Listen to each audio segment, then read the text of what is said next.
ভালোবাসার এরকম আরো অনেক গল্প পেতে এক্ষুনি সাবস্ক্রাইব করুন আমাদের চ্যানেলটিকে এবং পাশে থাকা বেল আইকনটি প্রেস করে দিন।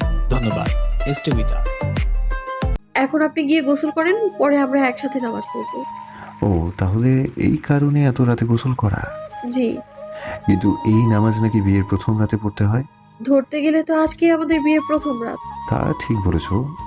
বিয়ের পরদিন সকালে যখন চিৎকার করে কাঁদছিলাম, ব্যাপারটা সবার কাছে অস্বাভাবিক লাগলেও আমার কাছে অনেক কষ্টের ছিল। আমি বারবার চোখের পানি আর চিৎকার থামাতে চেষ্টা করেও ব্যর্থ হয়েছি। আপু কানের সামনে এসে আস্তে করে বলেছে, কি হয়েছে তোর?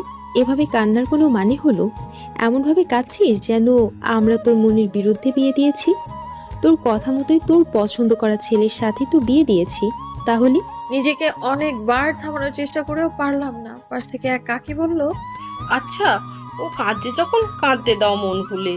যে কোনো কারণেই হয়তো কষ্ট পেয়ে কাঁদছে, কিছুক্ষণ কাঁদলে হালকা লাগবে।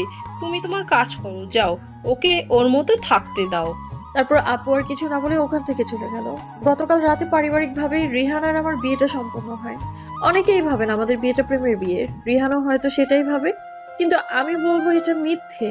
একটা নির্মম সত্য বুকে চেপে রেখে কত সহজেই 3 কবুল বলে রিহানের স্ত্রী হয়ে গেলাম আমি। ওরা হয়তো কোনোদিন জানতেও পারবে না আমার ভেতরের কথা। আমি এইভাবে কেন কাঁদছি অনেকের কাছেই অজানা, বিশেষ করে আমার পরিবারের কাছে। বান্ধবীরা কিছুটা জানে, কিন্তু এখন ওরাও ভাবে আমি রিহানকে ভালোবেসে বিয়ে করেছি। আসলে কিছু সত্য একান্তই গোপন থাকে, কাউকে বলার অপশন থাকলেও বলার ইচ্ছেটা হয়তো থাকে না। কিছু কষ্ট হয় এমন যা একান্তই নিজের, একান্তই গোপন। খুব কাছের বান্ধবীরাও হয়তো সেটা বুঝতে পারে না, তাই কাউকে বোঝাতেও চাই না। কবুল বলার সময় যখন শেষবার আরিফের দিকে তাকিয়েছিলাম, তখনও যেন কি বলতে চাইছিল। সবটা বুঝতে না পারলেও যতটুকু বুঝতে পারলাম, আরিফ আমাকে কবুল বলতে নিষেধ করছিল। কিন্তু এখন এসব বলার মানেটা কি? ওর সাথে তো আমার আগেই সব কথা হয়ে গেছে, নতুন করে এমনটা কেন করছে? কাজী সাহেব বারবার কবুল বলতে অনুরোধ করছেন, কিন্তু ভেবে পাচ্ছিলাম না কি করবো। আর ভাবলেই বা কি হবে? বিয়ের এই পর্যায়ে এসে কবুল বলা ছাড়া আর কোনো উপায়ই নেই আমার। আবার চুপ থাকা দেখে পাশ থেকে ভাবি আর বান্ধবীরা ধাক্কাচ্ছে, আর ভাবি বলছে, হয়েছে, আর ন্যাকামি করে কবুল বলতে দেরি করা লাগবে না। সবাই জানে তুমি এই বিয়ের জন্য সম্পূর্ণ প্রস্তুত, তাই তাড়াতাড়ি কবুল বলে কাজী সাহেব আর আমাদের রেহাই দাও। তাছাড়া দুলাভাইয়েরও মনে হয় কষ্ট হচ্ছে, এতদিনের অপেক্ষা আজ শেষ হবে। তোমারও মনের মানুষ কাছে পাওয়ার আনন্দ আজ পরিপূর্ণ হবে। আমি যে লম্বা ঘোমটার নিচে অঝরে কেঁদে যাচ্ছি সেটা কেউ জানে না, কেউ দেখেও না। আর যারা কাছে থেকে দেখছে তারা ভাবছে বিয়ের দিন কনে না কাঁদলে খারাপ দেখায়, তাই আমি কেঁদে কেঁদে এটা বোঝাতে চাইছি বিয়ে হওয়াতে আমার মন খারাপ। আসলে যে আজ আমার মন খারাপ সেটা কি কেউ বুঝবে, নাকি আমার বলা মুখের কথাগুলোই তারা বিশ্বাস করে খুশি থাকবে? জানি না, তবে সত্য এটাই, আমি এই বিয়েতে মন থেকে একদমই রাজি না। শুধু বাধ্য হয়ে আরিফের কথা রাখতে গিয়ে এই বিয়েতে রাজি হওয়া। কাল রাতেই আমার আর রিহানের বাসর রাত আছে। আমাকে যখন আমার বান্ধবীরা বাসর ঘরে দিয়ে আসলো, দেখলাম ওই ঘরে অনেকেই বসে আছে, সাথে আরিফও। আমি ওকে দেখে যেন জানে জান ফিরে পেলাম। সবাই জানে আরিফ আর আমি খুব ভালো ফ্রেন্ড, কিন্তু কেউ কখনো এটা জানতে পারবে না ও শুধু আমার ফ্রেন্ড নয়, আমার ভালোবাসা। আর ভালোবাসার মানুষের সামনে অন্য একজনের পাশে বসে আছি, যে কিনা আমার স্বামী। ভালোবাসার মানুষের সামনে অন্য একজনের সাথে বাসর ঘরে রাত কাটানো কতটা কষ্টের, এটা একমাত্র ভুক্তভোগীরা ছাড়া কেউ উপলব্ধি করতে পারবে না। কিছুক্ষণ পর যখন ওরা আমাকে আর রিহানকে একা রেখে চলে যাচ্ছিল, আমি আরিফকে জড়িয়ে ধরে কাঁদতে শুরু করলাম। রিহানের ব্যাপারটা রাগও হলো বুঝলাম, কিন্তু আমার কি বা করার ছিল? আমি যে আজ একদম নিঃস্ব হয়ে গেছি। আরিফ আমাকে নিজে থেকে ছাড়িয়ে চলে গেল। রিহান আর আমি পাশাপাশি অনেকক্ষণ চুপ করে বসেছিলাম। রিহান আমাকে জিজ্ঞেস করলো, কি হয়েছে? মন খারাপ? আমি মাথা নাড়িয়ে না বললাম। তাহলে এভাবে কাঁদছো কেন? আমি চুপ করে রইলাম।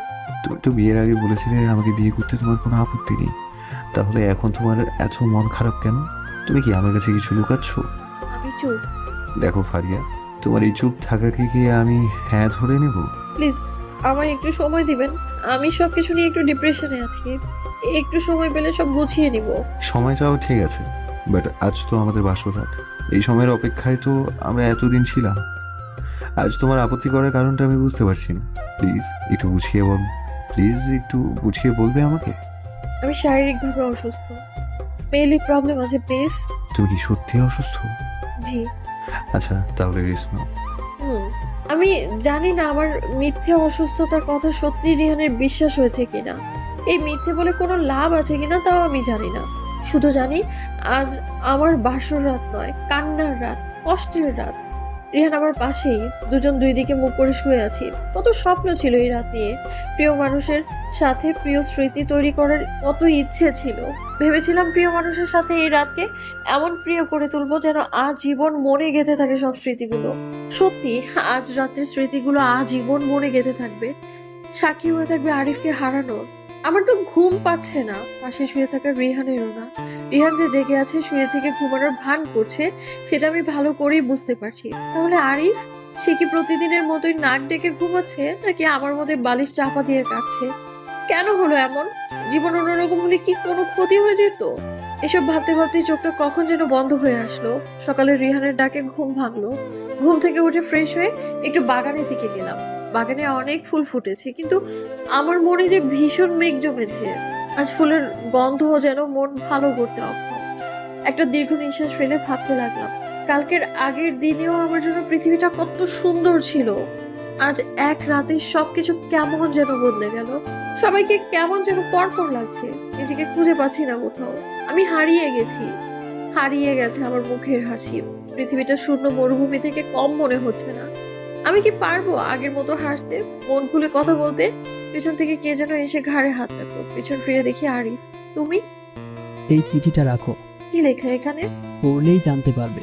এটা বলে আরিফ সেখান থেকে দ্রুত চলে গেল। বারবার পেছন থেকে ডাকার পরেও থামলো না। এর মধ্যে আপু এসে আমাকে খুব ঝাড়ি শুরু করলো। কি হয়েছে তোর? এত সকালে এখানে এসে দাঁড়িয়ে আছিস? ওইদিকে নতুন বউকে সবাই খুঁজছে। আমি কিছু না বলে চুপচাপ আপুর সাথে বাড়ির ভেতরে চলে গেলাম। চিঠিটা পড়ার মতো কোনো সুযোগই পাচ্ছিলাম না। বাড়ি ভরা মানুষ, তার উপরে আমি নতুন বউ। আমাকে ঘিরে কত মানুষ বসে আছে। রিহানের দৃষ্টিও আমি খেয়াল করছিলাম। ও বারবার আমাকে দূর থেকে দেখে যাচ্ছে। আমার খুব অস্থির লাগছিল। যতক্ষণ না চিঠিটা পড়তে পারছি আমি শান্তি পাবো না। অবশেষে মাথায় একটা বুদ্ধি আসলো, ওয়াশরুম। একমাত্র সেখানেই আমি একা যেতে পারবো, কেউ ডিস্টার্ব করবে না। অবশেষে ওয়াশরুমের বাহানা দিয়ে চিঠি পড়ার উদ্দেশ্যে বাথরুমে ঢুকলাম। চিঠিটা খুলে পড়তে শুরু করলাম। চিঠিতে বড় বড় করে একটা নাম্বার লেখা, আর নিচে লেখা, প্লিজ যেভাবেই পারো আমাকে ফোন দাও, অনেক কথা আছে। আমি তোমার নাম্বারে কয়েকবার ফোন দিয়েছি, কিন্তু পাইনি। রিহানের গলা শুনে কোনো কথা না বলে ফোন রেখে দিয়েছি। আর শোনো, যদি ফোন করার সুযোগ না পাও তাহলে সন্ধ্যা 7টায় বাগানে দেখা করবে, যেভাবেই হোক প্লিজ, খুব জরুরি। ইতি, আরিফ মাহমুদ। দেখা করার কথাটা পড়ে বুকের ভেতরে কেমন যেন একটা ঝড় বয়ে যাচ্ছে। মনে আবির্ভূত হলো পুরনো স্মৃতিচারণ, আরিফের সাথে পরিচয়ের কথা, ওর সাথে কাটানোর সময়, সবগুলোর কথা। কত সুন্দর আর রঙিন ছিল সেই মুহূর্তগুলো। আজকের মতো এত জটিল ছিল না কিছুই। কিভাবে কি হয়ে গেল বুঝতেও পারলাম না। চাইলাম কি আর হলোটা কি। 2 বছর আগের ঘটনা। আমি ফারিয়া, গ্রামে থাকি। পরিবারে মা, বাবা আর আমরা 2 বোন। আপুর বিয়ে হয়ে গেছে। বর্তমানে আমরা 3 জন আছি পরিবারে। আমার কোনো ভাই নেই। ছেলে নেই বলে মা অনেক আফসোস করলেও বাবা মেয়েদের নিয়েই খুশি। বাবা বলেন আমরা নাকি বাবার কলিজার টুকরা। আমার বাবা একজন স্কুল টিচার, মা গৃহিণী। আমাদের ছোট্ট পরিবারে আমরা অনেক সুখী। আমার দাদি যখন মারা যায়, আপু দুলাভাই আর তার পরিবারের অনেকেই আসেন দাদিকে শেষবারের মতো দেখার জন্য, মাটি দেওয়ার জন্য। আপুদের পরিবারের সবাইকেই আমি চিনি, কিন্তু এবার আপুর সাথে একজন ছেলে এসেছে যাকে আমি চিনি না, ইভেন এর আগেও কখনো দেখিনি। ছেলেটা আপুর কি হয় তাও আমি জানতাম না। জিজ্ঞেস করব করে সুযোগও পাচ্ছিলাম না। যাই হোক, ছেলেটা অনেক সুন্দর আর স্মার্ট। আমি আপুকে গিয়ে জিজ্ঞেস করলাম, আপু তোমাদের সাথে যে ছেলেটা এসেছে ওটা কে? মালটাকে তো আগে কখনো দেখিনি। কি, তোর মুখের ভাষা এমন হয়েছে কেন রে? মাল মানে কি? কথাবার্তার কি ছিরি দেখছো? লেখাপড়া করছিস এইসব শেখার জন্য? ছি। সরি আপু, মুখ ফসকে বের হয়ে গেছে। এই যা তো এখান থেকে, তোকে দেখলে এখন আমার মাথা গরম হয়ে যাচ্ছে। আচ্ছা যাচ্ছি, কিন্তু আপু আবার কি হয়েছে? ওই ছেলেটাকে বলে না তো। এই তুই এখান থেকে যাবি নাকি লাথি মাইরা বাইর করবো তোকে? আমি আর এক মুহূর্ত দেরি না করে দৌড়ে পালালাম ওখান থেকে। কারণ আমার বোন যেই চিজ, লাথি দিতে তার কোনো শনি মঙ্গলবারের দরকার পড়ে না, যখন খুশি মেরে দেয়। আমার কোমরে যে কত লাথি খেয়েছি আপুর বিয়ের আগে তার কোনো হিসেব নেই। তবে এখন আগের মতো লাথি দেয় না, শুধু মুখেই বলে। তাও বিশ্বাস করা যায় না কখন আবার মেরে দেয়। কিছুক্ষণ পর আমার কয়েকজন বান্ধবী আসলো আমাকে দেখতে। আমি কয়েকদিন ধরে স্কুলে যাই না বলে তারা নাকি তাদের পড়ান আমার জন্য খা খা করছে। আসলে এই সবই নাটক। একটা ছেলের সাথে বান্ধবী মিলার সম্পর্ক। ওই ছেলের বাড়ি আমাদের বাড়ির পথে, ওনাকে দেখার জন্যই আসে। আমার নাম করে বাড়ি থেকে কিছু একটা বলে তো বের হতেই হবে, তাই না? সবাই দুপুরে একসাথে খাওয়া দাওয়া করলাম, অনেকক্ষণ আড্ডা দিলাম। বিকেল হয়ে গেছে, বান্ধবীরা এখন চলে যেতে চাইছে। তাই আমি ওদেরকে এগিয়ে দেওয়ার জন্য যেই না বাড়ি থেকে বের হলাম, অমনি আপুর সাথে আসা ছেলেটা একদম আমার মুখোমুখি থমকে দাঁড়ালো। আমি বামে যাই তো সেও বামে, আমি ডানে গেলে সেও ডানে। তাই আমি চুপ করে দাঁড়িয়ে রইলাম। আপনিই আগে যান। থ্যাঙ্কস। এ বলে ছেলেটা বাড়ির ভেতর ঢুকে গেল। মিলি জিজ্ঞেস করলো, ছেলেটা কে রে? জানি না, আপুদের সাথে কালকে এসেছে। ছেলেটাকে দেখতে কিন্তু অনেক স্মার্ট। তুই তোর আপুকে জিজ্ঞাসা করিস নাই ছেলেটার ব্যাপারে? করেছিলাম, বিনিময়ে লাথি দিতে চেয়েছে, তাই আর। তোর বোন তো একটা আজব মানুষ, এটা জানতে চাইলেও কেউ লাথি দিতে চায়? আরে আমার বোন একটা শয়তানের হাড্ডি। আচ্ছা, তাহলে তুই ছেলেটাকে সরাসরি জিজ্ঞাসা করে নে না, তাহলেই তো হয়। গুড আইডিয়া, তাহলে তাই কর। বান্ধবীদের বিদায় দিয়ে যখন বাড়িতে ফিরে আসলাম, দেখলাম ছেলেটা বসে বসে আনমনে মোবাইল টিপছে। এই তো সুযোগ ছেলেটার পরিচয় জানার। যাই একটু জেনে আসি তার ব্যাপারে। কাছে গিয়ে জিজ্ঞেস করলাম, হাই আপনি কে? ছেলেটা ভ্রুকুচকে আমার দিকে তাকিয়ে বলল, আমি কে সেটা আপনার জেনে কি হবে? আপনি কে সেটা বলুন। আমি ওই যে মারিয়াপু আছে না, ওর বোন পারিয়া। দেখে কিন্তু মনে হয় না। কেন? দেখতে একদম ফকিন্নির মতো লাগে তাই। এই যে মিস্টার, আমি ফকিন্নি হতে যাব কেন? আমি তো এই বাড়ির মালকিন, বুঝলেন? তাই নাকি? কিন্তু আমি যে আপনাকে ফকিন্নি ছাড়া আর কোনো উপাধি দিতে পারছি না। আপনি তো মিয়া ভারী বেয়াদব মানুষ। আপনি নিজে যেমন সবাইকে তেমনই ভাববেন, তাই না? ধুর, আপনার মতো মানুষের সাথে কোনো কথা বলার ইচ্ছে নেই আমার। তো আপনাকে ডেকেছে কেউ কথা বলার জন্য? ধুর, কেন যে আসলাম আপনার সাথে কথা বলতে? আপনি একটা শয়তান, বুঝছেন? নিজে যেমন সে সবাইকে তেমনই মনে করবে, এটাই স্বাভাবিক। আমি আর ওই ছেলের সাথে কথা বাড়লাম না। এই ছেলের মধ্যে যেই প্যাচ, উফ, এর সাথে কথা বলে আমি নিজেই বিপদে পড়ে যাব। অসহ্য একটা। সকালে মা বলল, ঘর থেকে পাশের ডিম লইয়া আয় ভয়সা দি, আর আটা লইয়া আয় রুটি বানাবো। আর শোন, কোথাও যাবি না, অনেক কাজ আছে, আমার লগে নাস্তা বানাতে সাহায্য করবি। আমি মায়ের কথা মতো ঘর থেকে ডিম আর আটার ডিব্বা নিয়ে রান্নাঘরে যেতে থাকলাম। কিন্তু ডিম আর আটার ডিব্বা একসাথে নেওয়ার কারণে দুটোই হাত থেকে পড়ে গেল। ডিব্বাও ভাঙলো আর 5টা ডিমও। মা শব্দ শুনে দৌড়ে ঘরে এসে এই অবস্থা দেখে ঝাঁটা নিয়ে তেড়ে আসে আমাকে মারতে। আমি কি আর ওইখানে থাকি? এক দৌড়ে পালিয়ে আসলাম ওখান থেকে। কিন্তু শেষ রক্ষা আর হলো না। এক জমের কাছ থেকে বেঁচে এসে আরেক শয়তানের সাথে ধাক্কা খেলাম। আমি বললাম, সরি। এই মেয়ে, তোমার সমস্যা কি? বারবার চোখের সামনে গুড়গুড় করো, কখনো সামনে এসে প্রশ্ন করতে থাকো, আবার ধাক্কা খাও। সুন্দর ছেলেদের দেখলে মনে লাড্ডু ফুটে নাকি? এই যে মিস্টার, আপনি কাকে কি বলছেন? হ্যাঁ, নিজেকে খুব সুন্দর ভাবেন, তাই না? ভাবতে যাবো কেন?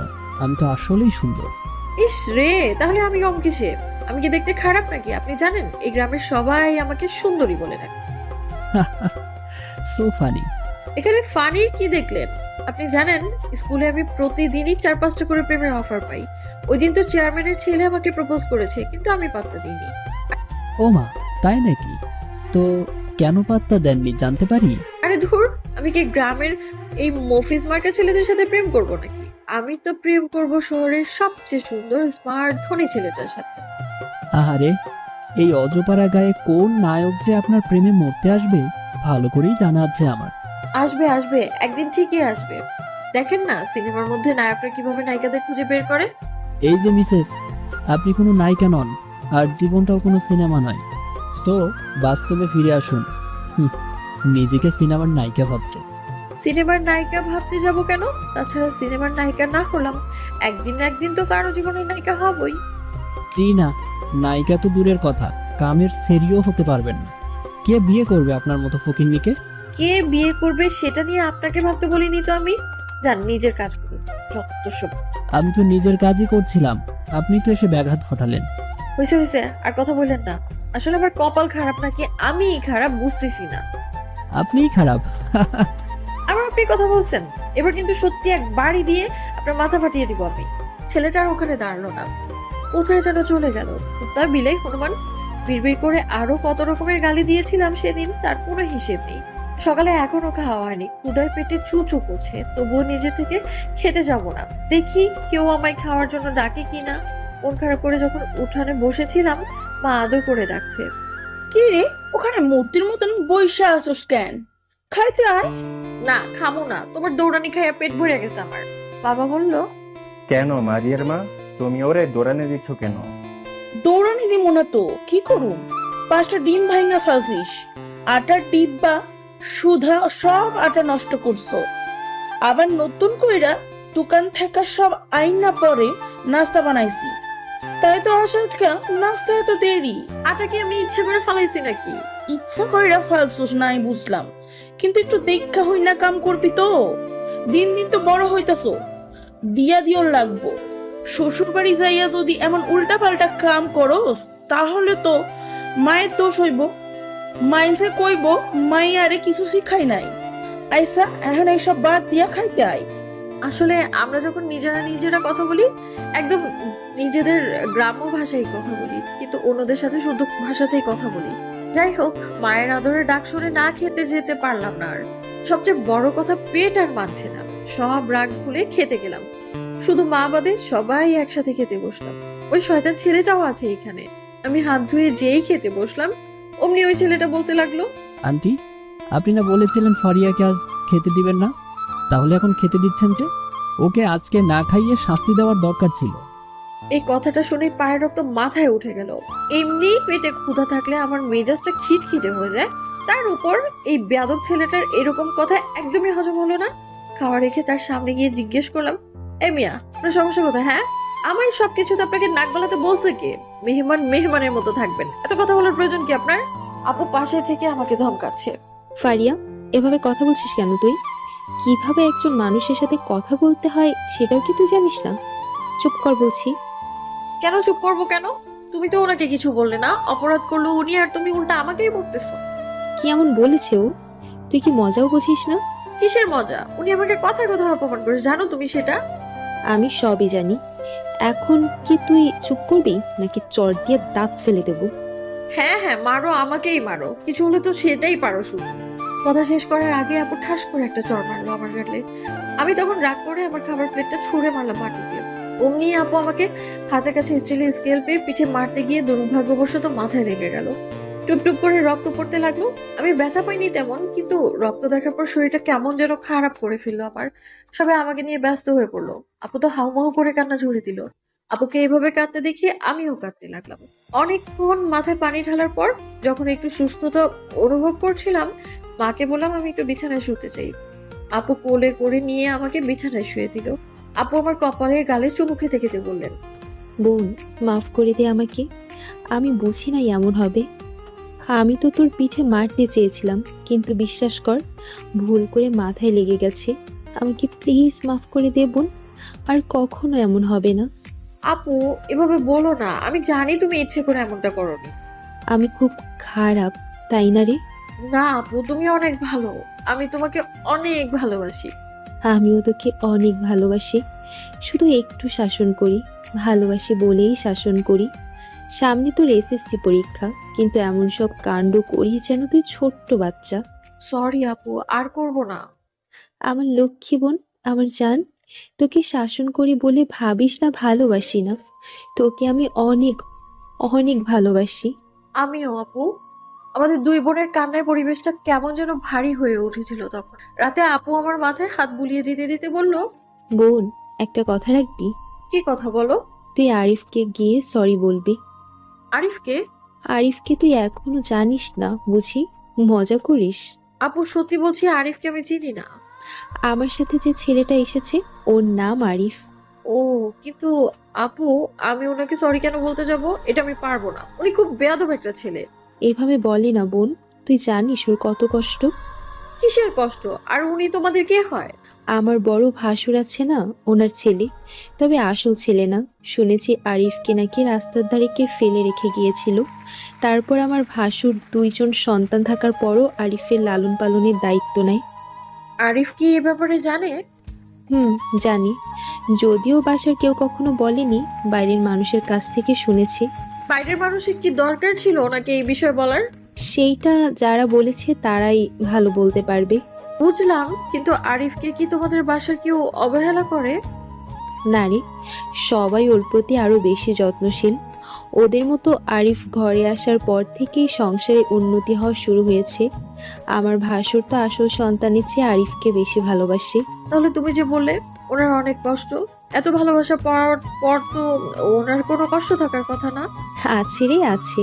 এমন কিছু চাপা কষ্ট আছে যা খালি চোখে দেখা যায় না। কত মানুষ আরিফকে জারুর ছেলে বলে গালি দেয়, এটা কি কষ্ট না? এমনকি ছেলে হিসেবে আরিফ অনেক ভালো, ডিপ্লোমা ইঞ্জিনিয়ারিং করছে। মনে মনে বললাম, ভালো না ছাই, শয়তান একটা। আচ্ছা আপু, এর আগে তো ওনাকে কখনো দেখিনি। দেখবি কিভাবে, ও তো ঢাকায় থাকে। উনি ঢাকায় থাকেন? হুম। তার জন্যই তো এত ঝকঝকে তকতকে সুন্দর। কি বলিস তুই এটা? তুই আসলেই একটা পাগলি। আচ্ছা এখন ঘুমা, কালকে কিন্তু দাদির 7 দিনের কাজ। 200 মানুষকে দাওয়াত দেওয়া হয়েছে, অনেক কাজ আছে কালকে। তাড়াতাড়ি ঘুমিয়ে পড়, সকাল সকাল উঠতে হবে। কালকে কিন্তু সবাই মিলে একসাথে কাজ করব, কেমন? আচ্ছা। আর শোন, আমি যে আরিফের ব্যাপারে এইসব বলেছি তোকে, ও যেন না জানি, তাহলে কষ্ট পাবে। আচ্ছা। সকালে ঘুম থেকে উঠে দেখি সবাই কাজে ব্যস্ত।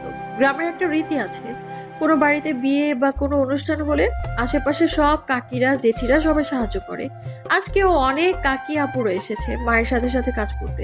আমাকে দেখে মা বলল, জমিদারের মাইয়া উঠছেন তাহলে? আপনার ঘুম ভাঙলো? তুমি আমারে ডাক দাও নাই কেন মা?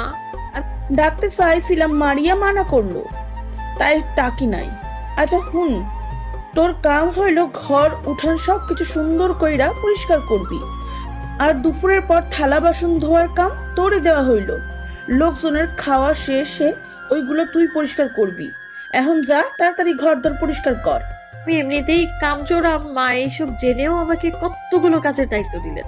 তবে আজকে কাজ করতে আনন্দই লাগছে। সবাইকে কাজ করতে দেখে আমারও কাজ করার উৎসাহ বেড়েছে। দুপুরে লোকজন সবাই খাওয়া শেষ করে চলে গেলেন। এখন আবার থালাবাটি ধোয়ার পালা। কলপারে থালা বাসন দেখে আমার মাথায় আকাশ ভেঙে পড়লো। এত থালা বাসন, এগুলো ধুইতে ধুইতে তো রাত হয়ে যাবে। ভয় পেয়ে তো কোনো লাভ নেই, আমাকে যখন করতে হবে দেরি করার দরকার কি। লেগে গেলাম কাজে।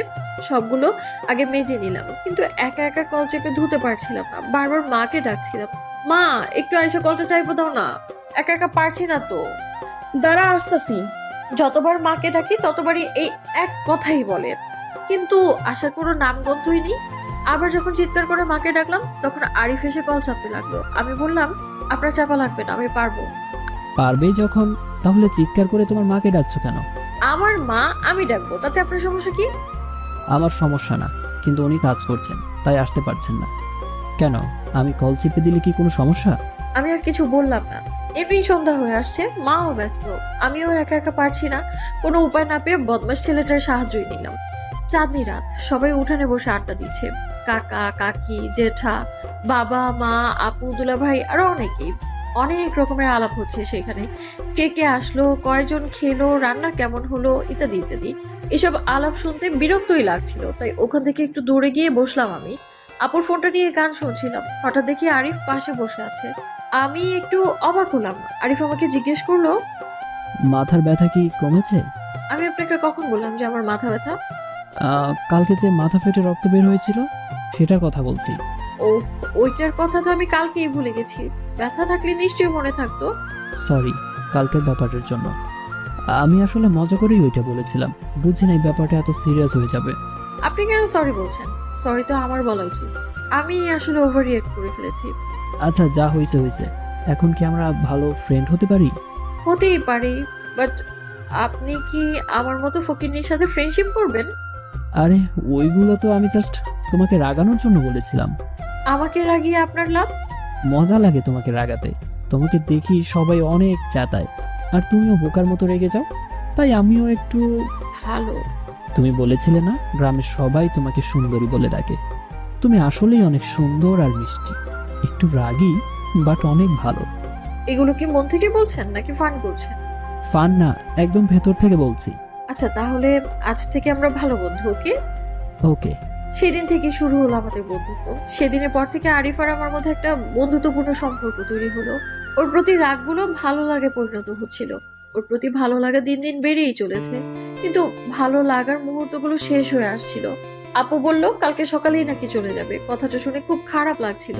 আমি আপুকে বললাম আর কয়েকদিন থেকে যেতে, কিন্তু আপু বলল এখন নাকি আর থাকা সম্ভব না। আপুরা চলেই যাচ্ছিল।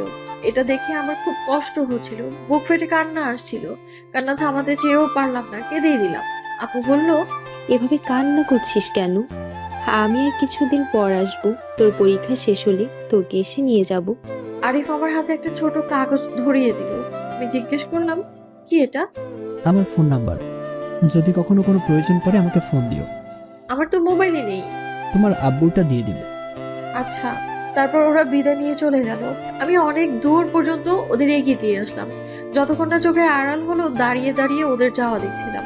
বাড়িতে আসতেই বুকের ভেতরে হাহাকার দিয়ে উঠলো। সবকিছু কেমন যেন খালি খালি লাগছে। দাদির অভাবটা এই কয়েকদিনে ব্যস্ততার ভিড়ে বুঝতে না পারলেও এখন খুব মিস করছি দাদিকে। কোনো কিছুই ভালো লাগছে না, চিৎকার করে কান্না করতে ইচ্ছে করছে। শুয়ে শুয়ে কাঁদছিলাম। দাদি নেই বলে ঘরটা খালি খালি লাগছে। আপু চলে গেছে বলে খারাপ লাগছে, কিন্তু কান্না, আমি কি সত্যি আপু বা দাদির জন্য কাঁদছি? তাহলে দাদি যেদিন মারা গেল সেদিনও তো আমার এতটা কান্না আসেনি। আপু তো প্রায়ই আসে, কই তখন তো কান্না করি না। তাহলে নিজেকে যখন একাধারে প্রশ্নগুলো করে যাচ্ছিলাম তখন মন বলে উঠলো আরিফ। নামটা মনে পড়তেই বুকের ভেতরে একটা ঝড় বয়ে গেল। এলোমেলো প্রশ্নের উত্তর পেয়ে মনে একটা প্রশান্তি অনুভব করলাম। হ্যাঁ, আরিফ। ওর জন্যই আমার এত মন খারাপ, কিন্তু কেন? আবারও কাঁদতে লাগলাম। শুয়ে থাকতে ভালো লাগছিল না, তাই একটু বাইরে গিয়ে বসলাম আমি। কিন্তু না, কোথাও একটু শান্তি খুঁজে পাচ্ছি না আমি। দম বন্ধ হয়ে আসছে আমার। কেন এমন হচ্ছে? এর আগে তো কোনো ছেলের জন্য এমনটা অনুভব করিনি আমি। বারবার আরিফের সাথে কাটানো মুহূর্তগুলোর কথা খুব মনে পড়ছে। একদিন ওর যেই কথাগুলো আমাকে খুব রাগাতো, আজ সেই কথাগুলো ভেবেই আনন্দ অনুভব করছি। খুব আফসোস হচ্ছে ওর সাথে খারাপ ব্যবহারের জন্য। ও যে যে জায়গাগুলোতে বসে থাকতো, যেখানে যেখানে আমাদের কথা হয়েছিল, ওই জায়গাগুলোতে একটা আলাদা শান্তি খুঁজে পাচ্ছিলাম। সারাদিন কিছু খাইনি বলে মা বকছে। আমি মাকে কিভাবে বোঝাবো যে আমার পেটে ক্ষুধা নেই? মন খারাপ থাকলে যে পেটের ক্ষুধাও চলে যায়, এই প্রথম জানলাম। এর আগেও তো আমার অনেক মন খারাপ হয়েছে, কই তখন তো না খেয়ে থাকতে পারিনি। বরং মা যখন রাগে বলতো আজ তোকে খেতে দিব না, আমি তখন জোর করে খেয়ে নিতাম। না খাওয়ার রোগটা তো আমার আগে ছিল না, আজ থেকে কি জন্ম নিল তাহলে? সন্ধ্যায় টেবিলে বসে পড়ছিলাম, যদিও পড়ায় কোনো মনই নেই। এরই মধ্যে আপু ফোন দিল। মা আমার হাতে মোবাইলটা দিয়ে গেলেন কথা বলার জন্য। আমি ফোনটা কানে ধরতেই আপু বলল, কি রে, কি খবর তোর? সারাদিন নাকি কিছু খাসনি? আমি কথা বলতে পারছিলাম না। কথা বলতে গেলেই গলা ভারী হয়ে আসছিল। কি করছিস এখন শুনি? কাঁদো কাঁদো গলায় বললাম, পড়ছি। বাহ, আমার বোন আজ এতই ভদ্র হয়ে গেছে যে খাওয়া পানি বাদ দিয়ে লেখাপড়া শুরু করে দিয়েছে। শোন, আগে খেয়ে নে, পরে পড়তে বসবি। মন খারাপ করিস না, আমি কিছুদিন পরে আবার আসবো বলেছি তো। আচ্ছা শোন, আরিফ নাকি তোর সাথে কথা বলবে। ওর নাকি আমাদের বাড়িতে অনেক ভালো লেগেছে, সময় পেলে নাকি আবার যাবে। বাবা মা আর তোর কথা অনেক সুনাম করলো। আর শোন, কথা শেষ হলে আগে খেয়ে নিবি, কেমন? আমি কিন্তু রাতে আবার ফোন দেব। নে, এখন আরিফের সাথে কথা বল। আপু আরিফের কাছে ফোনটা দিল। আরিফ ফোন ধরে বলল, হ্যালো। হুম। সারাদিন কিছু খাওনি কেন? আমি কথা বলতে পারছিলাম না, হেঁচকি তুলে কান্না শুরু করলাম। এভাবে কাঁদছো কেন পাগলি? আমি চুপ, চোখের পানি অঝরেই ঝরে যাচ্ছিল। এভাবে কেঁদো না প্লিজ, আমার কিন্তু কষ্ট হচ্ছে, আমার কান্না আসছে। আমি চুপ। আচ্ছা তুমি কাঁদতে থাকো, আমি ফোন রাখছি। না। তো কি করব? তুমি তো কোনো কথা না বলে শুধু কেঁদেই যাচ্ছ। তুমি কি ভাবছো তোমার একাই কষ্ট হচ্ছে? আমার হচ্ছে না? আমারও কষ্ট হচ্ছে। তফাৎ শুধু তুমি কাঁদতে পারো আর আমি কাঁদতে পারি না। আমার অনেক কষ্টেও কান্না আসে না। পুরুষরা মেয়েদের মতো কষ্ট পেলে কাঁদতে পারে না, বুঝেছো? কি আই মিস ইউ। সেম। আচ্ছা শোনো, কালকে আমি ঢাকা চলে যাব, তুমি সুযোগ বুঝে আমাকে ফোন দিও। শুক্রবার সারাদিন ফ্রি থাকি, যখন খুশি ফোন দিতে পারো। এখন রাখছি, পরে কথা হবে। আচ্ছা।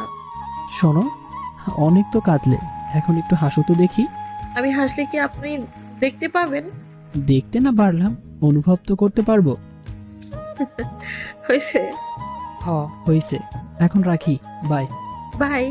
আরিফের সাথে কথা বলার পরে মুহূর্তেই মনটা ভালো হয়ে গেল। কি আশ্চর্য, ক্ষুধাও লেগে গেছে এখন। অবশেষে পাথর চাপা কষ্টের বিলীন হলো। একটা জিনিস বুঝতে পারলাম, শুধু আমিই নই, আরিফও আমায় মিস করছে। আরিফের সাথে আমার প্রতি শুক্রবার ঘন্টার পর ঘন্টা কথা হতো।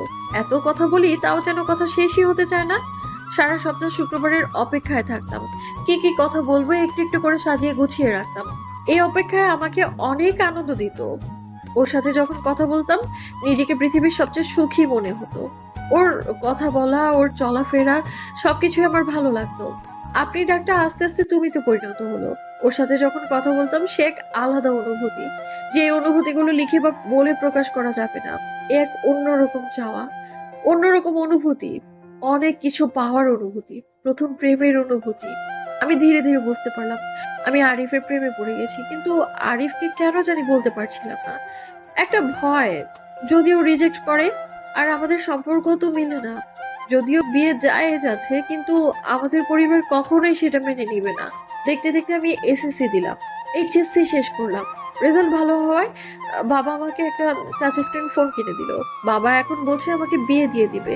বিয়ের পর যদি স্বামী পড়াশোনা করতে দেয় করবো, আর না হলে নাই। আমি বাবাকে বলেছি আরো পড়তে চাই, কিন্তু বাবার সেই একই কথা, বিয়ের পরে স্বামী চাইলে পড়বে। আরিফের সাথে পরিচয় প্রায় 2 বছর। এই 2 বছরে আরিফের সাথে 2-1 বার দেখা হয়েছিল। এসএসসির পর আপুদের বাড়ি গিয়েছিলাম কিছুদিনের জন্য, তখন আরিফের সাথে দেখা হয়েছিল। তখনও ওর সাথে ভালো সময় কেটেছিল আমার। এখনো যখন আরিফের সাথে কথা বলি অনেক ভালো লাগা কাজ করে, কিন্তু জানি না এই ভালো লাগা আর কতদিন টিকবে। বাবা যেভাবে আমাকে বিয়ে দেওয়ার জন্য উঠে পড়ে লেগেছে, মনে হচ্ছে আরিফের থেকে অতি শীঘ্রই অনেক দূরে চলে যাব। প্রতিদিনই বিভিন্ন জায়গা থেকে বিয়ের প্রস্তাব এসেই চলেছে আমার, কিন্তু আমি মত না দেওয়ার কারণে বাবা এগোতে পারছে না। দিনগুলো চলে যাচ্ছিল কোনো মতে। আরিফের সাথে নিয়ম করে শুক্রবার কথা বলা, খাওয়া, ঘুম এগুলোই ছিল আমার রুটিন, কিন্তু হঠাৎ এই নিয়মের ব্যতিক্রম ঘটলো। এই শুক্রবার আরিফ আর ফোন দিল না। আমি ফোন দিলেও রিসিভ করলো না ফোন। আরিফ কেন এমনটা করছিল আমি বুঝতে পারছিলাম না। মনে হাজারটা প্রশ্ন জাগতো, উত্তরের জন্য ওর ফোনের অপেক্ষা করতাম, কিন্তু না, ওর ফোন আসে না। আর তবুও অপেক্ষা করে থাকতাম, নিজেকে চ্যালেঞ্জ করতাম, যদি আরিফ আমাকে ভালোবেসে থাকে তাহলে অবশ্যই একদিন একদিন ফোন দিবে সে। মাঝে মাঝে নিজেকে বোঝাতাম, আবার মাঝে মাঝে এই বুঝগুলো মন মেনে নিত না। না থাকতে পেরে ফোন করে বসতাম, কিন্তু আরিফ ফোন রিসিভ করতো না। চিন্তায় আমি দিন দিন অসুস্থ হয়ে পড়ছিলাম, ঠিকমতো খেতে পারতাম না, ঘুমোতে পারতাম না। এভাবে 2 সপ্তাহ যাওয়ার পর চেনা সেই নাম্বার থেকে ফোন আসলো। আমি ফোনটা রিসিভ করলাম। আরিফ, কোথায় ছিলে তুমি এতদিন?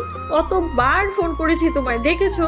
টেনশনে আমার খাওয়া ঘুম সব উঠে গেছে, অসুস্থ হয়ে গেছি আমি। তুমি কেন এমনটা করলে?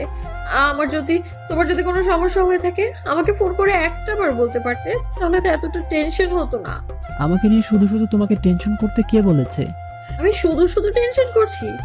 হ্যাঁ, শুধু শুধুই টেনশন করছো। ফোন দেই নাই বলে খাওয়া দাওয়া ছেড়ে অসুস্থ হয়ে পড়তে হবে? আমি তো আর মরে যাইনি, মরলে অবশ্যই খবর পেতে। কেন করো তুমি এমন? কেন করি সেটা কি তুমি বোঝো না? না, বুঝি না। সত্যি বোঝো না? জানি না। আর প্লিজ তুমি আমার সাথে এইভাবে কথা বলো না, আমি সহ্য করতে পারি না, অনেক কষ্ট হয় আমার। তোমাকে ছাড়া আমি অন্য কিছু ভাবতেই পারি না। তুমি ছাড়া আমার বেঁচে থাকা অসম্ভব হয়ে পড়েছে। এই অসম্ভবকেই সম্ভব করতে হবে। কেন আরিফ, আমরা কি একসাথে বাঁচতে পারি না? সেটা সম্ভব না। কেন সম্ভব না? সেটা তুমি ভালো করেই জানো। আরিফ, সত্যি করে একটা কথা বলো তো, আমার জন্য কি তোমার মনে কিচ্ছু নেই? আছে, উই আর গুড ফ্রেন্ড। শুধু ফ্রেন্ড, আর কিছু না? আর কিছু থাকলেও সেটা এখন মাটি চাপা দিতে হবে। যা সম্ভব নয় সেটাকে মনে জায়গা দিয়ে আর কষ্ট বাড়াতে পারবো না। সবকিছু এখানেই মাটি চাপা দিয়ে দিলেই কি কষ্টটা কমে যাবে? না, তবে আর এগোতে চাই না। চলো না আরিফ, আমরা দূরে কোথাও পালিয়ে যাই। পালিয়ে গেলেই বা কোথায় যাব? আর তুমি কি ভাবছো আমরা পালিয়ে গেলে কিছুদিন পর সবাই আমাদের মেনে নিবে? না, কখনোই সেটা হবে না। বরং আমাদের জন্য আমাদের পরিবারের লোকজন কষ্ট পাবে। তোমার বোন, মানে আমার কাকিমা, উনি তোমাকে কতটা ভালোবাসেন জানো? আমি তার ভালোবাসার পরিবর্তে তাকে এত বড় কষ্ট দিতে পারবো না। তুমি কি চাও তোমার জন্য তোমার বোনের সংসারে অশান্তি হোক? আমাদের জন্য তার জীবনে অন্ধকার নেমে আসুক? না আরিফ, আমি এটা চাই না, কিন্তু তোমাকে ছাড়াও আমি বাঁচতে পারবো না। বাঁচতে হবে, নিজেদের জন্য না, আমাদের পরিবারের জন্য হলেও আমাদের সঠিক সিদ্ধান্ত নিতে হবে। এমনটা বলো না আরিফ, যে আমি তোমাকে ছাড়া এক মুহূর্ত থাকতে পারছি না, সেই আমি সারাটা জীবন তোমায় ছাড়া কিভাবে থাকবো? থাকতে হবে, শুধু নিজেদের কথা ভাবলেই চলবে না, আমাদের পরিবারের কথা ভাবতে হবে।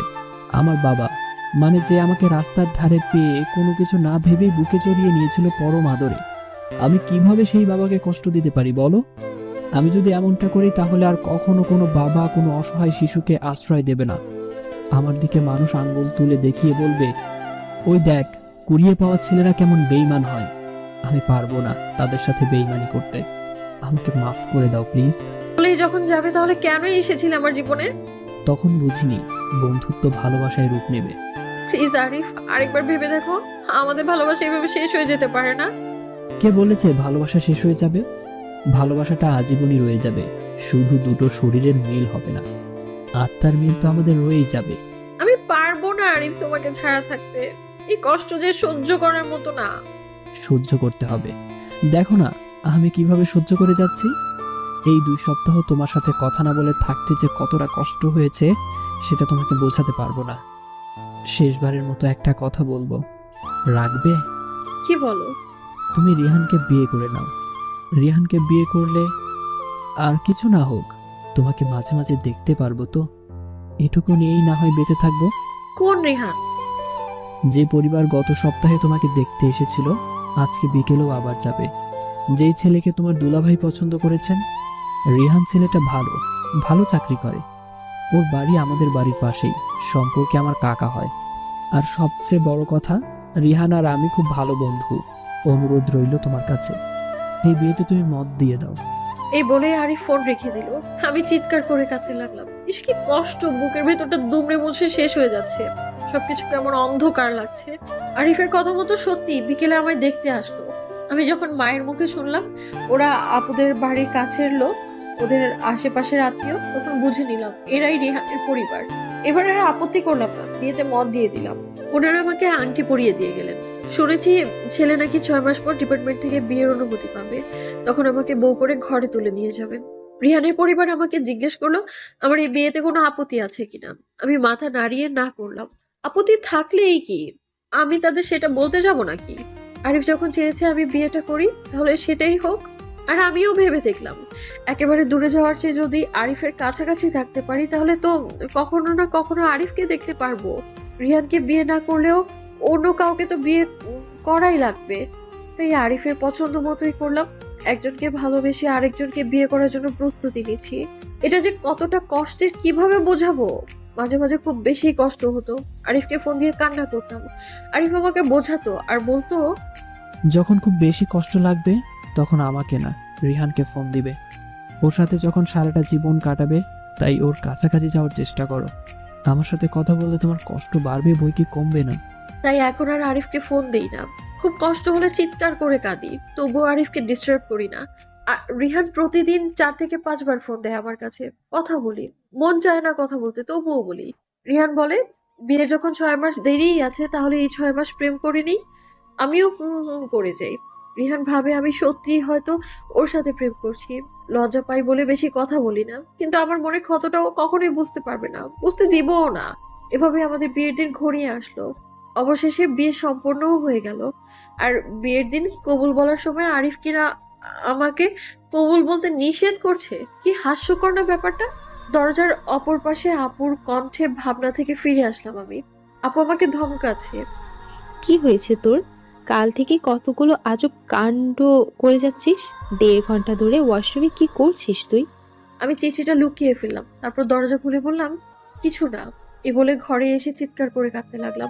বিয়ের পরদিন সকালে আমাকে এইভাবে কাঁদতে দেখে অনেকে ব্যাপারটা স্বাভাবিকভাবে নিচ্ছে না, কিন্তু আমারও কিছুই করার নেই। অপেক্ষায় আছি সন্ধ্যা 7টার জন্য। আরিফ আমাকে কেন বাগানে দেখা করতে বললো সেটা তো জানতে হবে। সন্ধ্যা 7টায় দেখা করার কথা থাকলেও এখন বাজে 7:30। চারদিকেই অন্ধকার নেমে এসেছে, ভালো করে কিছু দেখাও যাচ্ছে না। আমি আরিফকে দেখতে না পেলেও ও আমাকে দেখে জিজ্ঞেস করলো, এত দেরি করলে কেন? সবাইকে যে লুকিয়ে আসতে পেরেছি এটাই বেশি। এখন চলো। কোথায়? সেটা তো তোমাকে সকালেই চিঠিতে জানিয়েছি। কি বলছো তুমি আবল তাবল? তুমি তো কাগজটা শুধু একটা নাম্বার লিখে দিয়েছিলে আর জরুরিভাবে ফোন করতে বলেছিলে। ওইটা তো আমি পরে নিজে তোমাকে দিয়েছি, কিন্তু এর আগে যে তোমার জায়ের ছেলে রাহাতের কাছে যে চিঠিটা দিয়েছি ওইটা তুমি এখনো পড়ে দেখোনি? কিভাবে পারবো? ওটা তো আমি হাতেই পাইনি। কি বলছো এইসব? আচ্ছা আরিফ, চিঠিটা অন্য কারো হাতে চলে যায়নি তো? আর তুমি কেন একটা 6 বছরের বাচ্চার হাতে চিঠি দিতে গেলে? ও তো আমাকে ঠিক মতো চিনেও না। আমি তো রাহাতকে সুন্দরভাবে বুঝিয়ে বলেছি নতুন বইয়ের হাতে দিতে। চিঠিটা যদি অন্য কারো হাতে যায়, বুঝতে পারছো কি হবে তখন? কি আর হবে, আমরা চলে যাওয়ার পর এমনিতেই সবাই সবকিছু জেনে যাবে। দেরি না করে এখন তাড়াতাড়ি চলো। কি জেনে যাবে সবাই? আমাদের পালিয়ে যাওয়ার কথা। পালিয়ে যাব মানে? মানে আমরা এখন ঢাকায় পালিয়ে যাব। ঢাকায় যাওয়ার পর তুমি রিহানকে ডিভোর্স দিবে, তারপর আমরা বিয়ে করে নিব। Are you mad Arif? তুমি বুঝতে পারছো কি বলছো তুমি? হ্যাঁ, খুব ভালো করেই। আমি যখন পালাতে চেয়েছিলাম তখন তো তুমি পালাওনি, বরং আমায় বিয়ে করতে বাধ্য করেছো তুমি। তখন বুঝতে পারিনি তোমাকে অন্য কারো পাশে দেখে আমার এতটা কষ্ট হবে। এখন তাড়াতাড়ি চলো, একটু পরেই হয়তো সবাই তোমাকে খোঁজাখুঁজি শুরু করে দিবে। যদি বলি আমি তোমার সাথে কোথাও যাব না, তাহলে? আমি জানি তুমি এটা কখনো বলবে না। কিভাবে জানলে? আমার প্রতি তোমার ভালোবাসা থেকে জেনেছি। আর একদিন তুমিই বলেছিলে তোমাকে নিয়ে পালাতে। ওই একদিন আর আজকের দিন কি এক হলো? হয়তো এক না, কিন্তু আমরা নিরুপায়। আর রিহানের সাথে বিয়েতে তোমাকে রাজি করার জন্য কাকিমা আমাকে বলেছিল। কাকিমার কথা রাখতেই আমি সেদিন তোমাকে ওইসব বলেছিলাম। তাহলে আজ কেন তোমার কাকিমার কথার বরখেলাপ করছো? শুনো আরিফ, সেদিন আমরা আলাদা হয়েছিলাম দুটো পরিবারের কথা ভেবে। তুমি তোমার পরিবারের কথা ভেবেছো, আমাকেও ভাবতে বাধ্য করেছো। কিন্তু এখন আমরা দুটো পরিবারের সীমাবদ্ধ নেই। আমি এখন অন্য একটা পরিবারের সাথে জড়িয়ে গেছি। এখন আমি অন্য কারো স্ত্রী হয়ে গেছি। আর কালকে ওই মানুষটার সাথে রাতও কাটিয়েছি। তুমি পারবে একজনের সাথে রাত কাটানো মেয়ের সাথে সংসার করতে? I don't care. আমার ওইগুলো নিয়ে কোনো মাথা ব্যথা নেই। আমি তোমাকে ভালোবাসি।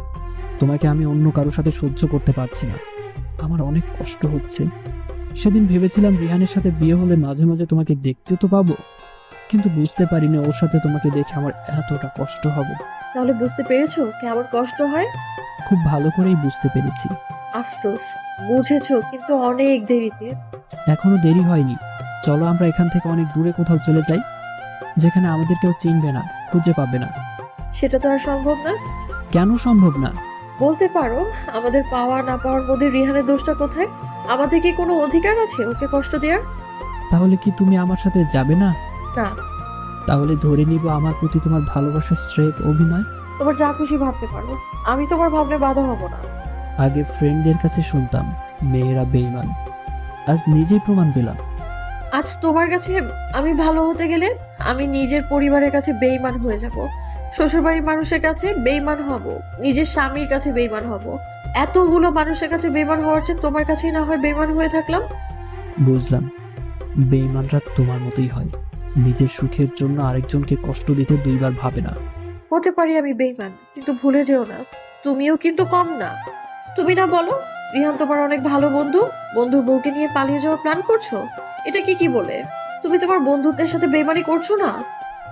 ভালোবাসলে সব করা যায়। হ্যাঁ, ভালোবাসলে সবকিছু করা যায় বলেই তো তোমার কথায় বিয়েটা করেছি। এরপরেও যদি তুমি আমাকে বেইমান উপাধি দাও, আমার আর কিচ্ছু করার নেই। ভালো থেকো। আরিফকে আর কোনো কথা বলার সুযোগ না দিয়ে চিরদিনের জন্য আরিফের সাথে সব সম্পর্ক শেষ করে দিয়ে আসলাম। বাড়িতে আসতেই মা বলল, কোথায় গেছিলি রে তুই? কখন থেকে খুঁজি তোকে। রিহান বারবার তোর কথা জিজ্ঞাসা করছে। গাড়ি আইসে, রেডি হইনি। আমি ঘরে যেতে যেতে বললাম জেঠির সাথে দেখা করতে গিয়েছিলাম। মাও আমার সাথে সাথে ঘরে এসে বিছানার পাশে এসে বসলো। এত রাতে তোর জেঠির সাথে দেখা করতে যাওয়ার কি দরকার ছিল? নতুন বিয়ে হয়েছে, শুনছি 18 মাস পর্যন্ত নাকি বিয়ের গন্ধ গায়ে লেগে থাকে, আর ওই সময়গুলো শয়তান পিছু নেয়। তাই যখন যেখানে খুশি যাওয়া যাবে না। আর এখন তো বিয়ে হয়ে গেছে, শ্বশুর বাড়ি গিয়ে যদি এমন করিস তাহলে তারা কি বলবে? আমি মায়ের পাশে বসলাম। মা, অবশেষে আমার বাড়ি থেকে বের করেই ছাড়লে? এইটা তো নিয়ম রে মা। আমিও তো একদিন আমার বাপের বাড়ি ছেড়ে এই শ্বশুর বাড়ি এসেছিলাম। তোর আপু তো তার শ্বশুর বাড়ি গেছে। মা রে, স্বামীর বাড়ি হইল মেয়েদের আসল ঠিকানা। আমি মাকে জড়িয়ে ধরে কাঁদতে লাগলাম। কাঁদিস না রে মা, তাড়াতাড়ি রেডি হয়ে নে, গাড়ি মনে হয় এখনই এসে পড়বে। কালকে বিয়ে শেষ হতে হতে অনেক রাত হয়ে গিয়েছিল। রিহান আর আমি যেন এক গাড়িতে নিজেদের মতো যেতে পারি, তাই শ্বশুরবাড়ির লোকজন আমাদের রেখে সকালে চলে গেছে। বলেছে আমরা যেন দুপুরের পরে একটা প্রাইভেট কার ভাড়া করে চলে যাই। রিহান দুপুরের পরেই চলে যেতে চেয়েছিল, কিন্তু আমি বললাম সন্ধ্যার পরে যাওয়ার কথা। রিহান কারণ জানতে চাইলে বললাম আমার শরীরটা খারাপ লাগছে, একটু রেস্ট নিয়ে সন্ধ্যার পরে নিরিবিলি ভাবে যাবো। রিহান সেটাই মেনে নিল, কিন্তু আমার তখন না যাওয়ার পেছনে আসল কারণ ছিল আরিফের সাথে দেখা করা। এখন যখন সবকিছু হয়েই গেছে, তাই শ্বশুরবাড়ি যাওয়ার জন্য তৈরি হচ্ছি। মা বলল রিহানার বাবা নাকি গাড়ির খোঁজে গেছে। এই ফাঁকে যেন আমি রেডি হয়ে নিই। কিছুক্ষণ পর রিহান এসে বলল, কই, তুমি রেডি হয়েছো? হুম আচ্ছা চলো তাহলে, এমনিতেই রাত হয়ে গিয়েছে। হুম বাবা, জেঠা, জেঠি, কাকা, কাকিরা সবাই আমায় বিদায় জানিয়ে গাড়িতে তুলে দিলেও মাকে দেখতে পাচ্ছি না। হয়তো ঘরে শুয়ে শুয়ে কাঁদছে, যেমন ভাবে আপুর বিদায়ের দিন কেঁদেছিল। গাড়িতে উঠে রিহানের সাথে আমার একটা কথাও হলো না। রিহান একদম চুপচাপ হয়ে আছে। আমার কেন জানি মনে হচ্ছে রিহান আমার উপর রেগে আছে অথবা অভিমান হয়েছে। ও হয়তো আমার কিছু অস্বাভাবিক আচরণের কারণ খুঁজে পাচ্ছে না, তাই চুপ করে আছে। দেখতে দেখতেই পৌঁছে গেলাম শ্বশুর বাড়ি। শাশুড়ি মা আমাকে বরণ করে গাড়ি থেকে নামালেন। বাড়িতে ঢুকতেই দেখি অনেক মানুষের ভিড়। তারা যেন অধীর আগ্রহে বসে আছেন নতুন বউ দেখবে বলে। রাত 1টা পর্যন্ত চললো আত্মীয় স্বজনদের আনাগোনা, বউ দেখা দেখি পালা। আমার এখন সত্যি বিরক্ত লাগছে। বিরক্তির ছাপ হয়তো মুখেও ফুটে উঠেছে। তাই তো শাশুড়ি মা জিজ্ঞেস করলেন, তোমার খারাপ লাগছে? না ঠিক আছি। আসলে বিয়ে বাড়িতে এমনই হয়। আচ্ছা এখন ঘরে যাও। আর তুমি তো তখন কিচ্ছু খাওনি, ক্ষুধা লেগেছে? না। আচ্ছা আমি কিছু খাবার তোমার ঘরে পাঠিয়ে দিচ্ছি। শাশুড়ি মা ননদকে ডেকে আমাকে ঘরে দিয়ে আসতে বললেন। ননদ আমাকে ঘরে নিয়ে যেতে যেতে বলল, ভাবি তোমার কোনো ভাই নেই? না কেন? এমনি ভেবেছিলাম তোমার ভাইয়ের সাথে প্রেম করব। হ্যাঁ হ্যাঁ। 12 বছরের মেয়ের মুখে এমন কথা শুনে আমিও হেসে দিলাম। ঘরটা বেশ গোছানো, বিছানাটা গাঁদা আর গোলাপ ফুল দিয়ে সাজানো হয়েছে। আমি বিছানার একপাশে বসেছিলাম। এর মধ্যে ঘরের রিহানের আগমন। সে আমার থেকে না হলেও 3-4 হাত দূরে মাথা নিচু করে বসে আছে। মুখে কোনো কথা নেই। ওর চুপ থাকা দেখে আমি কথা বললাম আগে। আঙুলের ইশারায় একটা দরজার দিকে ইশারা করে বললাম, ওটা কি ওয়াশরুম? হুম, তাহলে চলেন দুজনেই গোসল করে নিই। এখন গোসল? ঘড়িতে দেখো কয়টা বাজে। 1:15। এত রাতে কি কেউ গোসল করে? সমস্যা কি? এখন তো আর শীত না। তাছাড়া ওয়াশরুম তো যখন ঘরের ভিতরেই, তাহলে আর কোনো সমস্যা তো হবে না। এর আগে কখনো এত রাতে গোসল করেছো? করিনি, কিন্তু আজ করব। আর আমাদের গোসলখানা যদি আপনাদের মতো ঘরের ভিতর থাকতো, তাহলে হয়তো আগেও করতাম। হাসি রেখে চলেন এখন গোসল করতে। একসাথে? আমি এবার অনেক লজ্জা পেলাম। মাথা নিচু হয়ে চুপ করেছিলাম আমি। আচ্ছা আগে তুমি করো, আমি তোমার পরে করব। একটা মুচকি হাসি দিয়ে বললাম, আচ্ছা। ওয়াশরুম থেকে বের হতেই রিহান বলল, তোমাকে অনেক সুন্দর লাগছে, একদম ফ্রেশ দেখাচ্ছে। আমি মুচকি হাসি দিয়ে বললাম, এখন আপনি গিয়ে গোসল করেন, পরে আমরা একসাথে নামাজ পড়বো। ও তাহলে এই কারণে এত রাতে গোসল করা? জি। কিন্তু এই নামাজ নাকি বিয়ের প্রথম রাতে পড়তে হয়। ধরতে গেলে তো আজকে আমাদের বিয়ের প্রথম রাত। তা ঠিক বলেছো, কালকে রাত তো তোমার কান্না করতে করতেই গেছে। এখন আপনি গোসল করবেন নাকি শুধু কথাই বলে যাবেন? আচ্ছা যাচ্ছি। দুজনে একসাথে দাঁড়িয়ে 2 রাকাত নফল নামাজ পড়লাম। নামাজ শেষ করে মোনাজাত ধরলাম। শুনেছি বিয়ের প্রথম রাতে দুজনে একসাথে দাঁড়িয়ে 2 রাকাত নফল নামাজ পড়লাম। নামাজ শেষ করে মোনাজাত ধরলাম। শুনেছি বিয়ের প্রথম রাতের এই 2 রাকাত নামাজ এর অনেক ফজিলত। এই রাতে স্বামী স্ত্রী নিজেদের জীবনের কল্যাণ চেয়ে আল্লাহর কাছে ফরিয়াদ করলে আল্লাহ দোয়া কবুল করেন। হাত তুলে মোনাজাত করে আল্লাহর কাছে যা চাওয়া যায় তাই নাকি পাওয়া যায়। 2 হাত তুলে আল্লাহর কাছে সব কষ্ট থেকে মুক্তি চাইলাম। আমি যেন আরিফকে ভুলে রিহানের সাথে সুন্দরভাবে জীবন শুরু করতে পারি। আরিফ আমার প্রথম প্রেম, যেটা ইসলামের দৃষ্টিতে হারাম। কিন্তু রিহান আর আমার সম্পর্ক তো একদম হালাল। অবশ্যই আল্লাহ বিয়েতে অনেক ফজিলত দিয়েছেন, আর সেই ফজিলতপূর্ণ জীবনটাই চাই আমি। মোনাজাত করতে করতে চোখের পানি ঝরে পড়ছিল। মোনাজাত শেষে যখন রিহানের দিকে তাকালাম, দেখি ও আমার দিকে এক ধ্যানে তাকিয়ে আছে। আমি বললাম, কি হয়েছে, এইভাবে কি দেখছেন?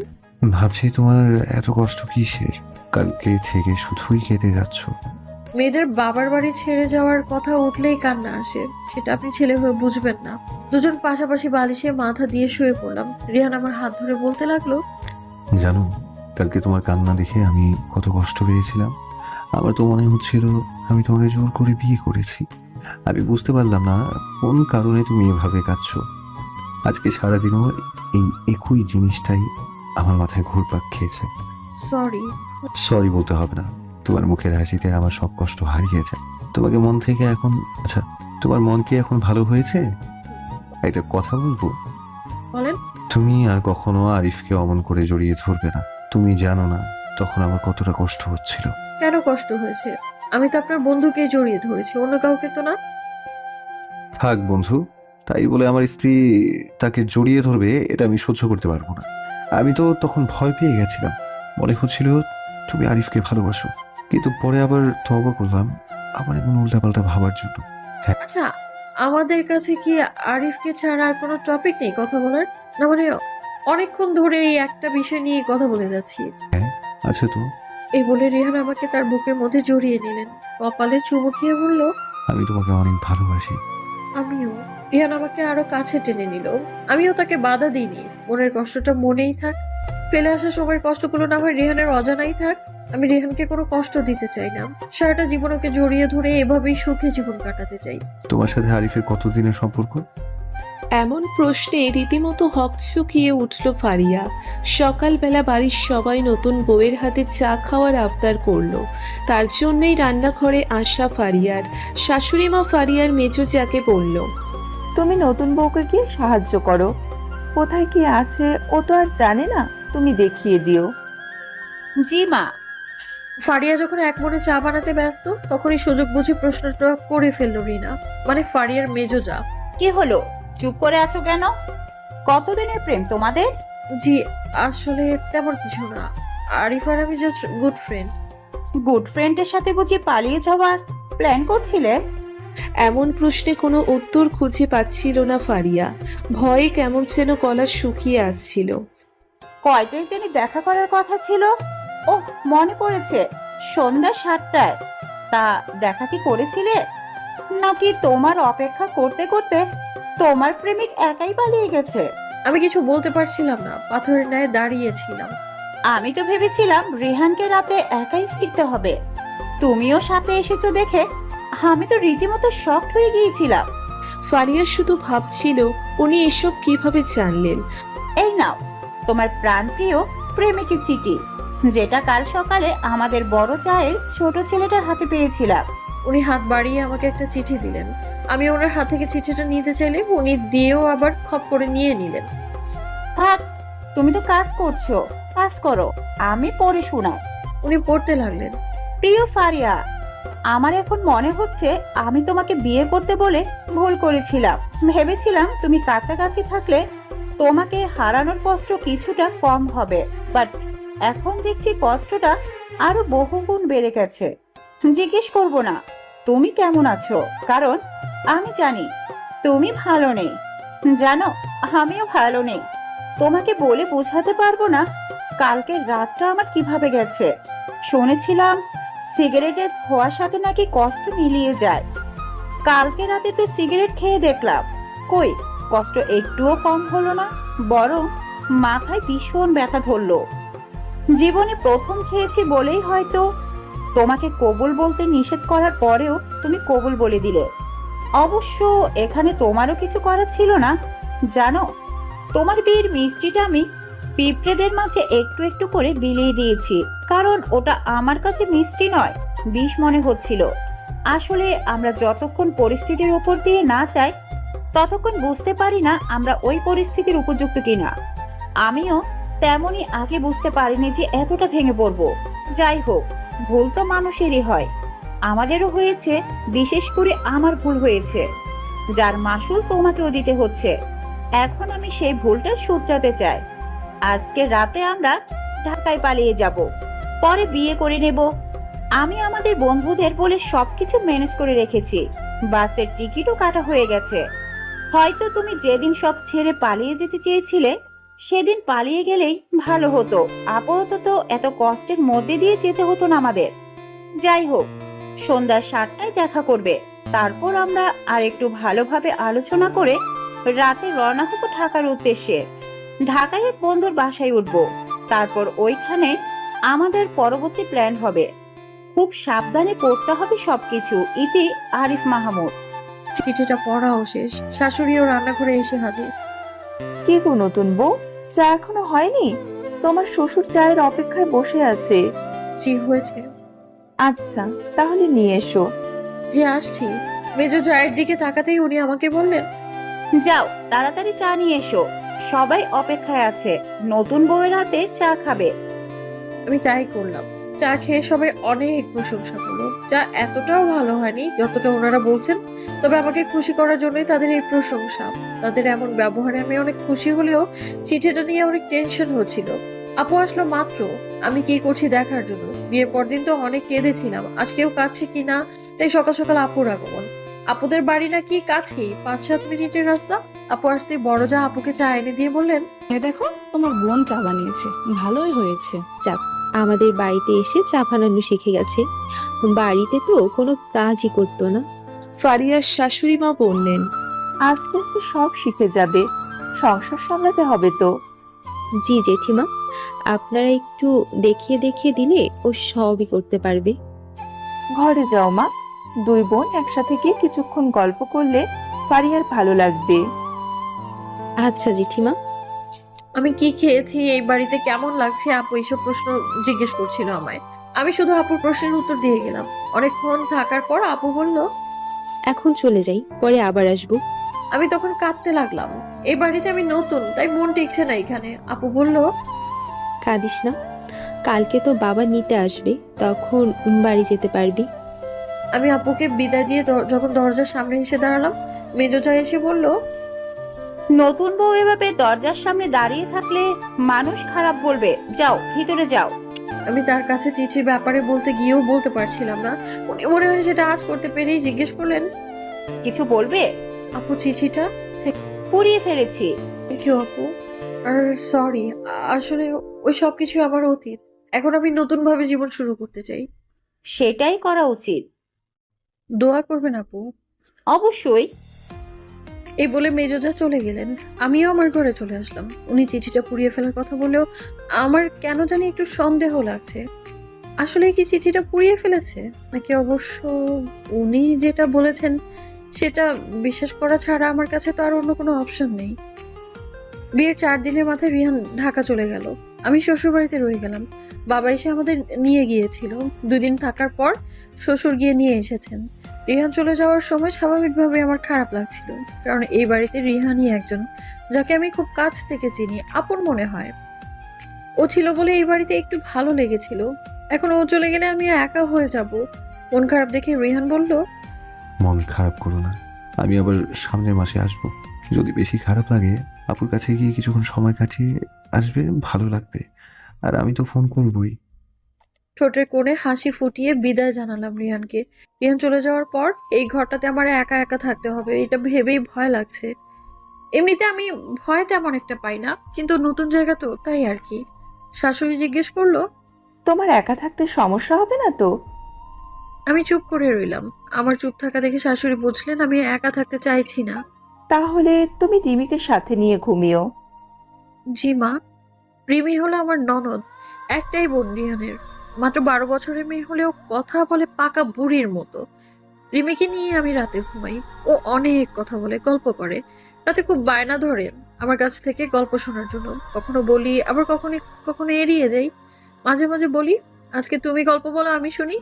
রিমি আপন মনে বলতে থাকে রূপকথার গল্প, আর আমি পুরনো কিছু স্মৃতি ভোলার চেষ্টা চালিয়ে যাই অবিরত। কখনো কখনো কান্না আসে খুব। যদি দেখি রিমি ঘুমিয়ে পড়েছে, তাহলে কিছুক্ষণ জোরে জোরে কেঁদে হালকা হই। প্রতিদিন সকালে ঘুম ভাঙে রিহানের ফোন কলে। সকাল শুরু হয় ওর সাথে ফোন আলাপে। এভাবেই দিনগুলো কেটে যাচ্ছিল। একদিন সকালে ঘুম থেকে উঠে যখন রান্নাঘরে ঢুকছিলাম, রিমিকে বলতে শুনলাম, মা জানো, ভাবি না প্রায় রাতে কান্না করে। কান্না করে? হ্যাঁ, কালকে রাতে আমি ঘুমিয়ে পড়েছিলাম, ভাবির কান্নার শব্দে আমার ঘুম ভেঙে গেছে, কিন্তু আমি কোনো শব্দ করিনি, চুপ করে শুয়েছিলাম। তাই নাকি? হ্যাঁ, শুধু কালকেই নয়, এর আগেও আমার কান্না করতে শুনেছি আমি। আমার অনেক ভয় লাগে ভাবির কান্না শুনে। ওনাকে জিন টিন ধরে মনে হয় রাতে।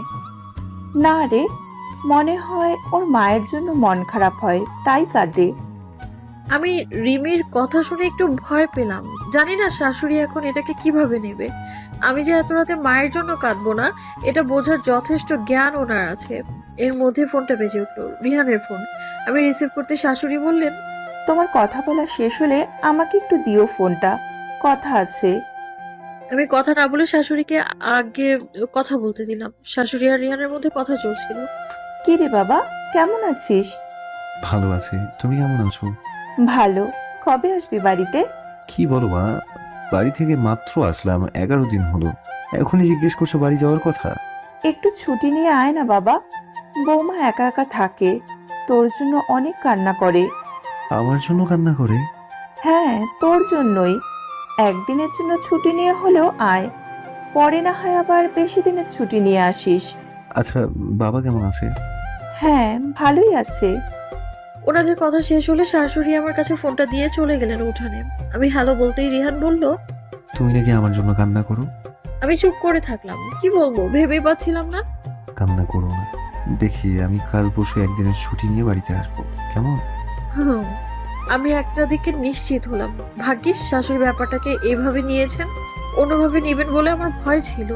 রিহানের কথা শুনে মনে হলো আমার ওর জন্য কান্না করার কথা শুনে ও খুশিই হলো। আসলে শাশুড়ি মা আমাকে ভুল বুঝছেন। আমি আসলে রিহানের জন্য না, অন্য কোনো কারণে কান্না করি, সেটা শাশুড়ি বা রিহানের অজানা। তবু আমার ভালোই হলো ভুল বুঝে। কিছু ভুল বোঝাবুঝি যদি সংসারে শান্তি এনে দেয়, ভালোবাসা বাড়িয়ে দেয়, তাহলে ক্ষতি কি? এবারই সবাই অনেক ভালো। শ্বশুর, শাশুড়ি, ননদ, ভাসুর, বড় যা, শুধু মেজো যা একটু অন্যরকম। ওনার সাথে সবারই একটু বনিবনা কম।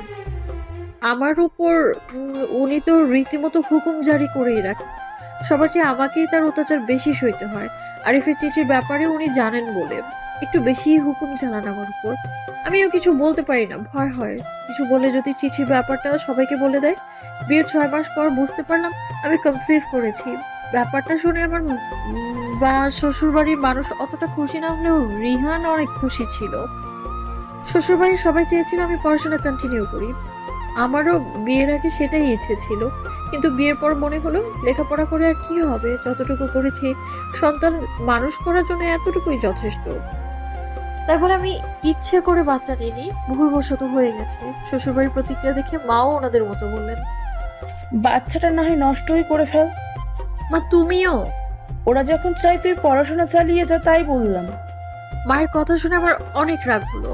একসময় আমিও মনে মনে চিন্তা করতে লাগলাম বাচ্চাটা নষ্ট করে ফেলবো কিনা, কিন্তু বান্ধবীরা বলল, বিশেষ করে যারা আরিফের ব্যাপারটা জানে, তারা বাচ্চা নষ্ট করতে নিষেধ করলো। বলল, বাচ্চাটা নষ্ট করবে কেন? ওটা তো তোর প্রথম বাচ্চা, মা হওয়ার যে কত সৌভাগ্যের জানিস? আমি বললাম, এমন কিছু ভাবতে গেলেই আমার কলিজা ছিঁড়ে যায়। কিন্তু মা যখন বলল তাই। তোর স্বামী যখন খুশি, তাহলে অন্য কারো কথা শোনার কোনো দরকার নেই। আর এমনও হতে পারে এই বাচ্চার উসিলাই তোদের সম্পর্ক অন্যরকম হয়ে গেল। বাচ্চা মানুষ করতে করতে তুই ব্যস্ত হয়ে আরিফের কথা একদম ভুলে যাবি, আর বাচ্চা আসার পর দেখবি জীবনটা অনেক সুন্দর হয়ে যাবে। সেদিন বান্ধবীর কথাটা আমার অনেক পছন্দ হলো। ওর বলা কথা আমাকে সিদ্ধান্ত নিতে সাহায্য করেছে। তাই চূড়ান্ত সিদ্ধান্ত নিয়ে নিলাম, বাচ্চাটা রাখবো আমি।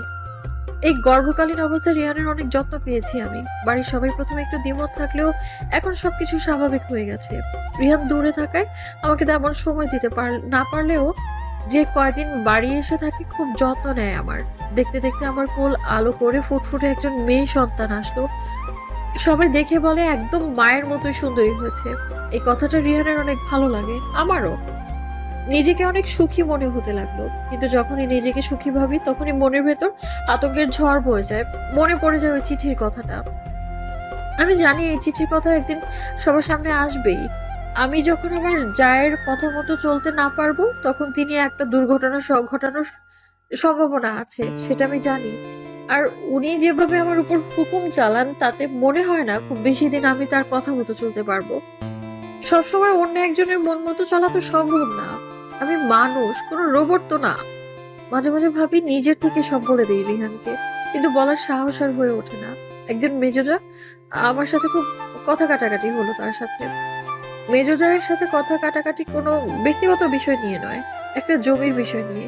রিহান তার বাবার কাছ থেকে কিছু জমি কিনেছিল। সেই জমির ফসল বর্তমান পরিবারের সবাই মিলেই খাচ্ছি, কিন্তু আমার ভাষ্য সেটা অন্য জায়গায় বন্ধক দিয়ে তাকে কিছু টাকা দিতে বলছেন। ব্যবসার জন্য নাকি তার কিছু টাকার প্রয়োজন।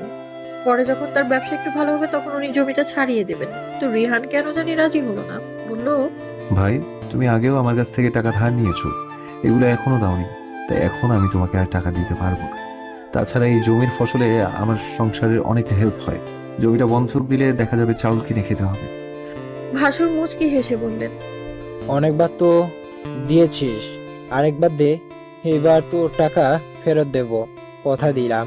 না ভাই, আমি টাকা দিতে পারবো না, জমিও বন্ধক দিব না। এমনিই আমার আজকাল অর্থমন্দা চলছে, তাছাড়া আমার একটা মেয়ে আছে, তার কথা আমার ভাবতে হবে। তুমি এর আগেও কয়েকবার আমার কাছ থেকে ধার নিয়ে দাওনি, দেখা যাবে জমিটা বন্ধক দিয়ে তুমি নিশ্চিন্তে ঘুরে বেড়াবে, পরে ওইটা আমাকেই ঝাড়াতে হবে। তাহলে দিবি না? না। আচ্ছা। এই ঘটনা ওখানেই শেষ। রিহানার ওর ভাইরা অনেক সহজ সরল, ওনাদের মাঝে কখনো কোনো ঝামেলা হতে দেখিনি। যদিও রিহানার রাগটাই বেশি, রিহানার ভাইরা ওভাবেই মেনে নেয়। কিন্তু এবার মেজো ভাসুর যে রিহানের ব্যবহারে কষ্ট পেয়েছেন সেটা বোঝাই যাচ্ছে। টাকা না দেওয়ায় ভাসুর রিহানের উপর অনেক ক্ষুব্ধ হলেন। সকাল হতেই মেজোজা আমাকে ঘরে এসে বকতে লাগলেন। রিহানকে তুই নিষেধ করেছিস জমি দিতে, তাই না? আমি নিষেধ করতে যাব কেন? কই, আগে কিছু চাইলে তো রিহান এভাবে মুখের উপর মানা করতো না, এখন করলো, আর সেটা তোর কারণেই। দেখেন আপু, আমি রিহানকে তেমন কিছুই বলিনি। তাছাড়া আমি এইসব ব্যাপারে কখনো নাক গলাই না। রিহানের টাকা পয়সা আমার কাছে রাখতে দেয়, বাস এইটুকুই। কিন্তু কখনোই আমি ওর জবাবদিহিতা করি না। ও টাকা দিয়ে কি করলো, কাকে দিল, কেন দিল, আমি মনে করি এইসব ব্যাপারে আমার না জানলেও চলবে। আমার যখন যা লাগছে দিচ্ছে, সংসার চালাচ্ছে, বাবা মাকে দিচ্ছে, মেয়ের যা লাগছে আনছেন, আর মাস শেষে কিছু টাকা ব্যাংকে জমাও রাখছেন। তাই আমি এসব ব্যাপারে ওনাকে কখনোই কিছু বলি না। তুই বললি আর আমি বিশ্বাস করলাম, তাই না? আপনি বিশ্বাস করেন বা না করেন তাতে তো আমার কিছু যায় আসে না। কি এত বড় কথা? সত্যিই কিছু আসে যায় না? দেখেন আপু, আপনি আমাকে অনেক সময় অনেক রকম কথা বলেন, আমাকে সব সময় কাজের হুকুম দিয়ে যান। কাজ করে দিলে সেটার মধ্যেও আপনি খুদ বের করেন। রান্না সবার কাছে ভালো হলেও আপনার কাছে ভালো হয় না কেন আপু? আপনি সবসময় আমার এত দোষ কেন খুঁজেন? স্বামী স্ত্রীর মধ্যে খুব ভালোবাসা, তাই না? স্বামীকে কিভাবে কুমন্ত্রণা দিয়ে ফুলিয়ে রেখেছিস। আমরা কি তোদের জমি নিলে ওইটা পরে ছাড়িয়ে দিতাম না? শুনুন আপু, এটা ওদের দু ভাইয়ের ব্যাপার, ওনারা যেটা ভালো মনে করেছেন সেটাই করেছেন। আপনি বা আমি এইসবের মধ্যে না গেলেই ভালো হয় না? আপনিও পরের মেয়ে, আমিও পরের মেয়ে, কিন্তু ওনারা তো আপন ভাই। একবার ঝগড়া করবেন আবার মিলবেন। তাই আমার মনে হয় ওদেরকে ওদের মতো ছেড়ে দেয়াই ভালো। বাহ, ভালোই জ্ঞান দিচ্ছিস দেখছি। তর্কও দেখি ভালোই করতে পারিস। তর্ক বন্ধ করবি নাকি চর বসিয়ে দিব গালে? কথাবার্তা একটু হিসাব করে বলবেন। আপনি বড় বলে সম্মান করে কিছু বলছি না আমি আপনাকে। কি বলবি রে তুই? তোর তর্কের সাজা কিন্তু পাবি তুই। আমার বিয়ের 5 বছর 6 মাস চলছে, এর মধ্যে কখনো কি আমি আপনার কথার উপর কথা বলেছি? কিন্তু আপনি আমার ধৈর্যের বাঁধ ভাঙতে বাধ্য করছেন। আপনি কখনো আপনার উপর কোনো কথা বলি না, তাই বলে ভাববেন না যে কখনোই বলবো না। এই, তুই কি বলবি আমাকে? সংসার করতে দিচ্ছি তো তাই মুখে এত বড় বড় কথার ঝুড়ি? আপনি আমাকে সংসার করতে দিচ্ছেন? হ্যাঁ, এখনই যদি সবকিছু ফাঁস করে দেই না, তাহলে তোর গলার আওয়াজ আর এমন থাকবে না। ঠিক আছে, ফাঁস করে দিন।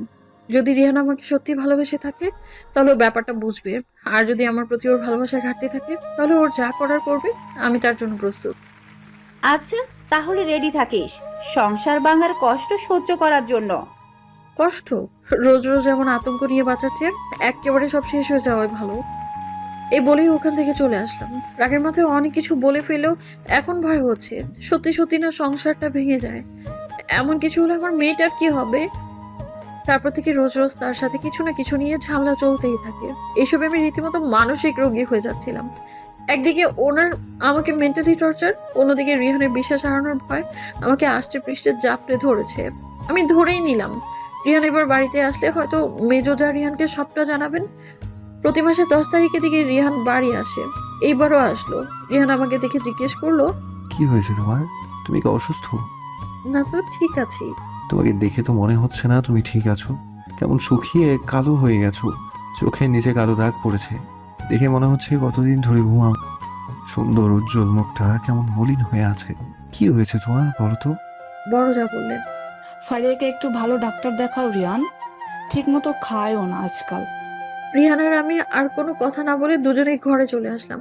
আমি আর রিহান যখন একসাথে বসে থাকি বা মেয়েকে নিয়ে দুজন একসাথে হাসি ঠাট্টা করি, মেজোদা এসে রিহানকে ডাকে। এমন ভাব করে যেন কিছু বলবে বলবে ভাব। প্রতিবার উনি যখন এমনটা করেন আমি ভাবি হয়তো এখনই সবকিছু বলে দেবেন, কিন্তু বলতে গিয়েও বলেন না। আমি বুঝতে পারলাম এসব করে আমাকে মেন্টালি টর্চার করা হচ্ছে, যার ভয়াবহতা আমাকে তিলে তিলে শেষ করে দিচ্ছে। রাতে মেয়েকে ঘুম পাড়াচ্ছিলাম, রিহান পাশে এসে আমার গা ঘেঁষে বসে বলল, চলো কালকে ডাক্তারের কাছে যাই।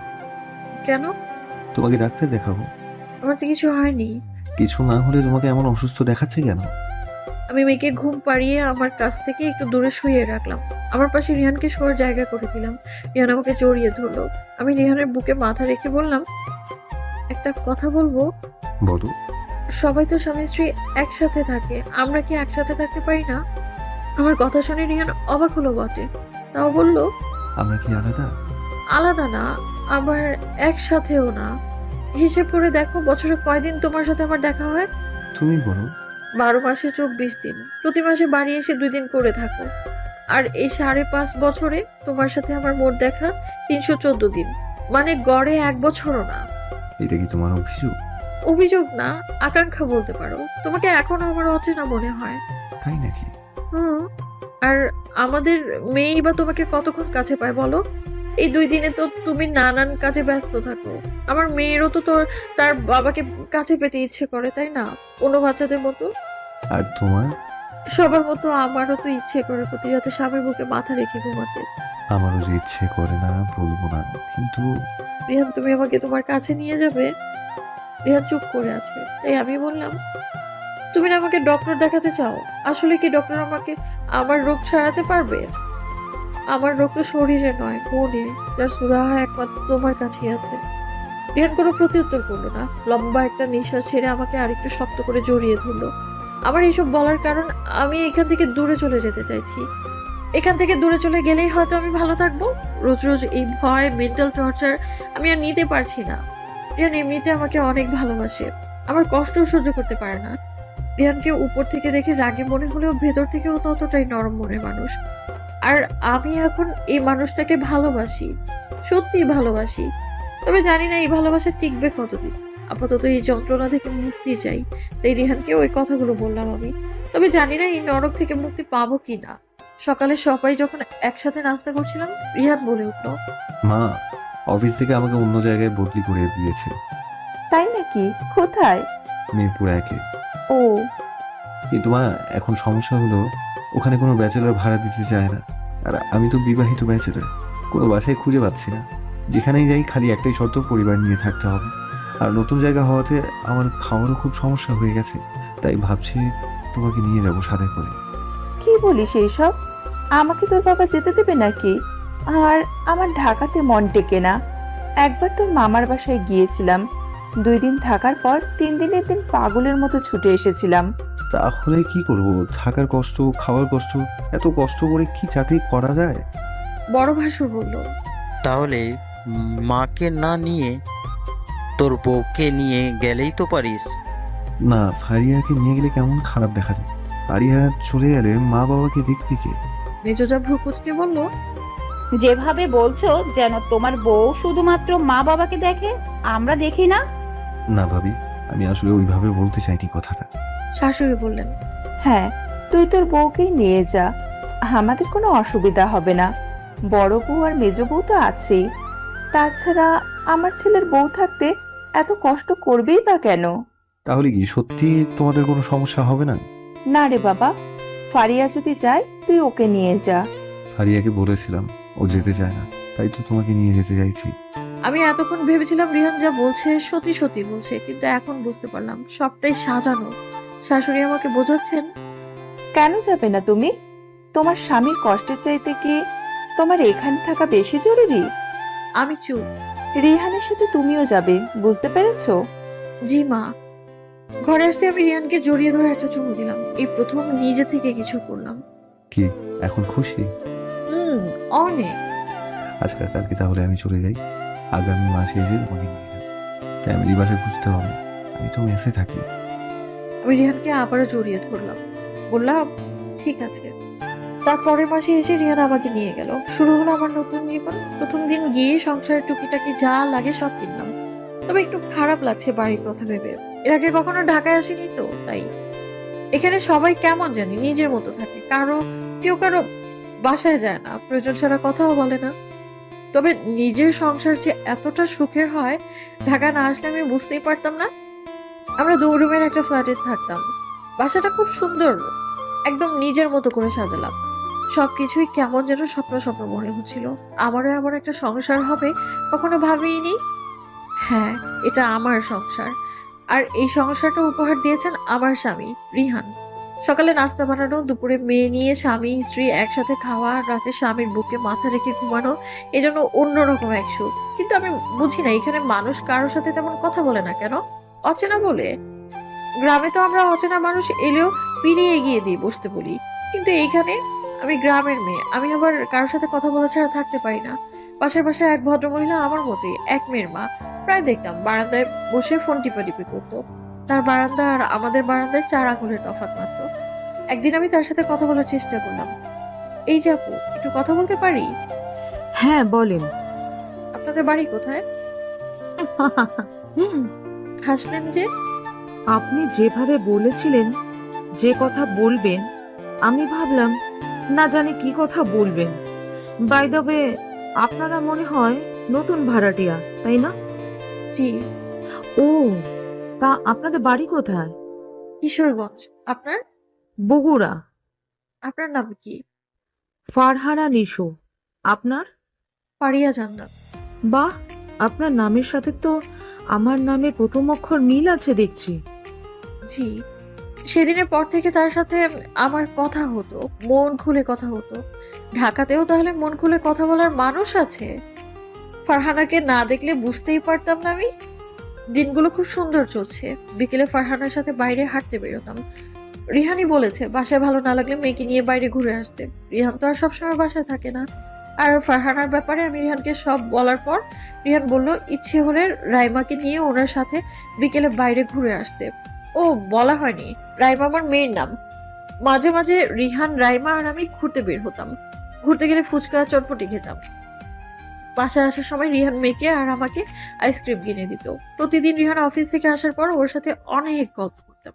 সারাদিন কি কি করলাম, ফারহানার সাথে কি কি কথা হলো, বিকেলে ঘুরতে গিয়েছিলাম, ইত্যাদি ইত্যাদি। অনেক রকমের কথা বলতাম। একদিন মন খুলে কথা বলতাম, একদম মন খুলে কথা বলতাম। রিহান বাসায় আসার পর টিভি রিমোট ওর দখলে চলে যেত।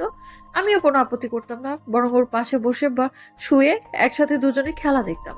যখন বিপিএল খেলা চলতো, রিহান আমাকে খেলা দেখার দায়িত্ব দিয়ে দিত। ও কাজের চাপে খেলা দেখার সময় না পেলে আমার উপরেই দায়িত্ব আসতো, যেন রাতও বাসায় আসলে আমি তাকে ডিটেইলে সব বলতে পারি। আমিও তাই করতাম। রিহান বাসায় আসলে পুরো খেলার বর্ণনা দিতাম ওকে, কিভাবে কে আউট হলো, কে ক্যাচ মিস করলো, কিভাবে কয় রান নিল, এইসব।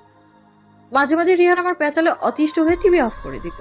যদি জিজ্ঞেস করতাম টিভি অফ করলে কেন, বলতো তোমারটা শুনবো নাকি টিভিটা, তাই টিভি অফ করে দিয়ে তোমারটাই শুনি। আমি তখন মুখ কালো করে রাখলে বলতো রাগ করো কেন, মজা করছি। আমি তখন মুচকে হাসি দিয়ে আবারও বলা শুরু করতাম। এমন ভালো একজন স্বামী পেয়ে আমি অনেক খুশি।